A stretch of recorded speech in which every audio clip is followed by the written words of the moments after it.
உங்களுக்கு ஒரு கதை சொல்ல போகிறேன். அந்த கதையோட பேர் தங்கமுடி கதை. ஒரு ஊரில் ஒரு பொண்ணு இருந்துச்சான். அந்த பொண்ணு நிறையா தங்கமாக இருக்குமா முடியெல்லாம். அது 7 கடல் தாண்டி அந்த ஊரில் வாழ்ந்துச்சான். ஒரு ராஜா இருந்தானா. ஒரு ராஜாவுக்கு ஒரு மந்திரி பக்கத்தில் துணையாக இருந்தானா.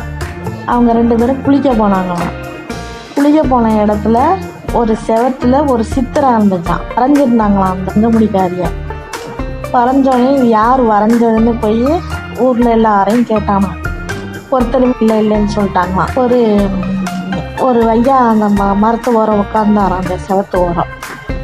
அவரை போய் கேட்டோன்னே அவர் சொன்னாராம். அவர் ஒரு இலுப்ப மரத்தில் உட்காந்தாராம். இலுப்ப மரத்தில் உட்காரும்போது மேலேருந்து ஒரு நெகம் விழுந்துச்சான். அந்த நெகம் பழம் மாதிரி இருந்துச்சான். அந்த நெகம் அதை வச்சு அந்த உருவத்தையே வரைஞ்சாராம். அதை வரைஞ்சி அந்த செவத்தில் வரைஞ்சி வச்சுட்டு வந்துட்டாரான். அந்த பொண்ணு அவருக்கு யார் என்னெல்லாம் தெரியாதான் அப்படின்னு சொல்லிட்டு அந்த ஐயா சொன்னாராம். சரின்ட்டு இவன் என்ன செஞ்சானா, 7 கடல் தாண்டி போகிறதுக்கு எப்படி போகிறதுன்னு தெரியாதான். அப்போ ஒரு வீடு இருந்துச்சான். அந்த வீட்டில் ரொம்ப நாளாக ஒரு பேய் குடி இருந்துச்சான். யாருமே போக மாட்டாங்களாம் அந்த வீட்டு. அதுக்கு தான் இந்த எல்லா கதையுமே தெரியும்னு சொன்னாராம். சின்ன ராஜாவும் மந்திரியும் அந்த வீட்டுக்கு போனாங்களாம். போனோடனே அந்த கதவை சாத்திக்கிட்டாங்களாம் 2 பேரும், அந்த பேயோட வீட்டு கதவை. அந்த பேய் ஆங்கார் தடிக்குது பொன்கார் தடிக்குது, கதவை திற அப்படின்னு நினச்சான். அதுக்கு இவங்க 2 பேரும் திறக்க மாட்டேன்னு சொல்லிட்டாங்களாம். எனக்கு ஒரு வரம் கொடுத்தினா திறப்பேன், இல்லைன்னா கதை திறக்க மாட்டேன் அப்படின்னு சொன்னோடனே மறுபடியும் ஆங்கார் தடிக்குது பொன்கார் தடிக்குது, கதை திற அப்படின்னு.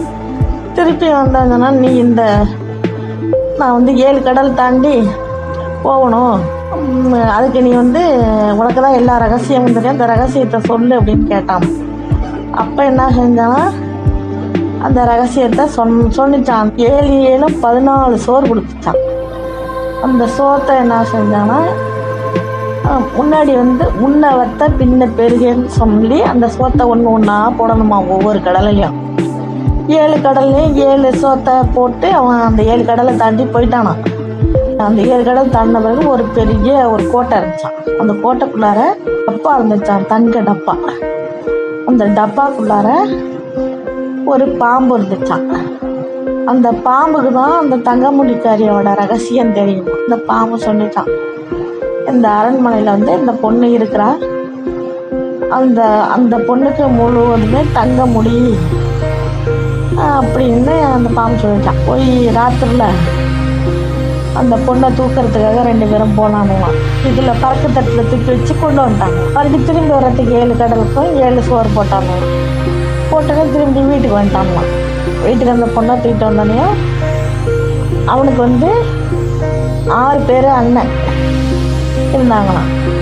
6 அண்ணி இருந்துச்சான். அந்த அண்ணிகிட்ட போய் இந்த பொண்ணை கொண்டு போய் வீட்டில் விட்டாங்க.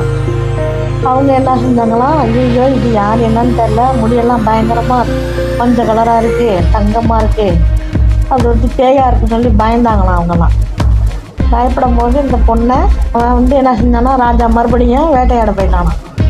அந்த பொண்ணை தூக்கி கீழே தூக்கி போட்டாங்களாம். தூக்கி போட்டோன்னே அந்த ஒரு தாமரைப்பூவை வந்துச்சான். தாமரைப்பூவை வந்தோடனே அவன் வேட்டையாடிட்டு வீட்டுக்கு கேட்டானா, எங்கே அந்த பொண்ணு. அதுக்கு அவங்க சொல்லிட்டாங்க, தெரியலேன்னு சொல்லிட்டாங்களாம். இது கேணிக்குள்ளார தாமரைப்பூவாவே கடந்து தண்ணி எடுக்க போனானா. கேணிக்கு தண்ணி தூக்க போனால் அந்த தாமரைப்பூ வலிக்கிட்டே கீழே விழுந்துருமா. இவன் தூக்கம் போதலாம். அவங்க அண்ணி மறுபடியும் அந்த கேணில் தண்ணி இறைக்கும் போது அது அந்த வாளியில் தொத்திட்டு வந்துடுச்சான். அப்படின்னு சொல்லிட்டா, என்னை கொண்டுடாதீங்க, என்னை விட்டுருங்க அப்படின்னு அந்த தங்க முடியாது. அவங்க விடலையாம். வெந்நீரில் போட்டு அடிச்சு தூக்கி ஊற்றிட்டாங்களாம். இது பெரிய மாமரமாக ஆயிடுச்சான். மாமரமானோடனே பெரிய பெரிய மாம்பழமாக பழுத்துச்சான். அங்கே போகும்போது வரும்போது எல்லாரும் என்ன செஞ்சாங்களாம், அந்த மாம்பழத்தை பொறுக்குவாங்களாம். ஒரு மாம்பழம் பள்ளத்தில் போய் விழுந்துச்சான். ஒரு கிளவி தூக்கிட்டு போயிச்சான், மோர் விற்கிற கிளவி தூக்கிட்டு போய் மாம்பழத்தை பழுக்க வச்சுதான். அப்போ இந்த கிளவி என்ன செய்யுமா, மோர் விற்க கிளம்புற இருந்துச்சு போயிடுமா. பார்க்குமா பழுத்துருக்கலாம் மாம்பழம், காயாக இருக்குமா. சரி இன்னைக்கு பழுக்கட்டும் நாளைக்கு பழுக்கட்டும்னு வச்சுருந்தான். வைக்கும்போது இந்த கிளவி மோர் வைக்கும் போது இந்த மாம்பழம் எழுந்துச்சு. வீடு வாசல்லாம் மொழுவி கழுவி கோலம்லாம் போட்டு வீடெல்லாம் சுத்தம் பண்ணி அழகாக சமைச்சு மிச்சு வச்சுட்டு மறுபடியும் அந்த மாம்பழத்துக்குள்ளார போட்டு அந்த தங்க முடிக்காரி மாம்பழமாக போய் உட்காந்துருவான். இதே போல் வந்து ஒரு வாரம் வரைக்கும் இருந்துச்சான். யார் நம்ம வீட்டில் வந்து கழுவுறாங்க மொழுவுறாங்க இதெல்லாம் செய்கிறாங்கன்னா இந்த கிழவி ஒளிஞ்சு இருந்து பார்த்துச்சான். இந்த பொண்ணை ஆரம்பித்தான். பொண்ணோட முடியை இறுக்கி பிடிச்சிட்டான். பிடிச்ச பிறகு இந்த பொண்ணு சொல்லிட்டான், எல்லா கதையும் சொல்லிட்டான். இந்த மாதிரி 7 கடல் தாண்டி இங்கே வந்திருக்கேன் அப்படின்னு. உடனே என்ன செஞ்சான் அந்த பாட்டி, அந்த பொண்ணை அழைச்சிட்டு போய் ராஜாட்ட ஒப்படைச்சிட்டான். ஒப்படைச்சனே அவங்க அண்ணியெல்லாம் பிடிச்சி எல்லாத்தையும் கட்டி ஜெயிலில் போட்டானான். தங்கமுடிக்காரியோட சந்தோஷமாக வாழ்ந்தானான்.